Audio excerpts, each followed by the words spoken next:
Hello বন্ধুরা, আশা করি সবাই ভালো আছো। দেখো, কম সময়ে কিভাবে ফিনিশিং দিয়ে ব্লাউজ সেলাই করবে, প্রিন্সেস কাট ব্লাউজ, সেটাই দেখাচ্ছি। দেখো, এখানে ফ্রন্ট পার্টের দু পার্ট আমি রেখে দিয়েছি।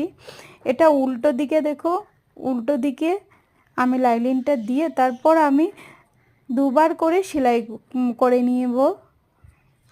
সেলাইটা খুব শক্ত হবে, তাহলে দুবার করে করে নিয়েছি। এখন ফিনিশিংয়ের জন্য ছোটো ছোটো করে দেখবে আমি কেচি দিয়ে কাটিং করব, খুব সুন্দর ফিনিশিং আসবে। দেখো আমি ছোটো ছোটো করে কাটিং করে ফেলছি। সেলাই যে যে জায়গায় সেলাই আছে সেলাইটা কাটিং করবে না, এর আগে কাটিং করবে। দেখো উল্টে নিচ্ছি, উল্টে নিয়ে কি সুন্দর ফিনিশিংটা না আসছে দেখো। আয়রন করলে তো আরও পুরোপুরি ফিনিশিংটা চলে আসে।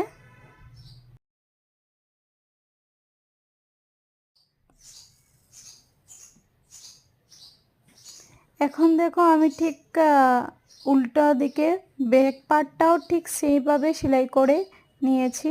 দেখো খুব সুন্দরভাবে কাটিং করে ছোটো ছোটো করে কাটিং করে ফিনিশিং দিয়ে দিয়েছি। দেখো সোজা দিকটা কি সুন্দর হয়েছে।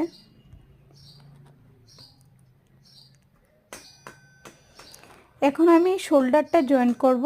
শোল্ডারটা আমি নর্মালি যেরকম জয়েন করি সেরকম করব না, ফিনিশিংয়ের জন্য দেখো আমি অন্য প্রসেসে সেলাইটা করব। দেখো দুপাট এরকম জয়েন্ট করে আমি সেলাই করব না, সোজা দিকটা মিলিয়ে নেব, আর উল্টো দিকে উল্টো দিকটা থাকবে, ঠিক আছে।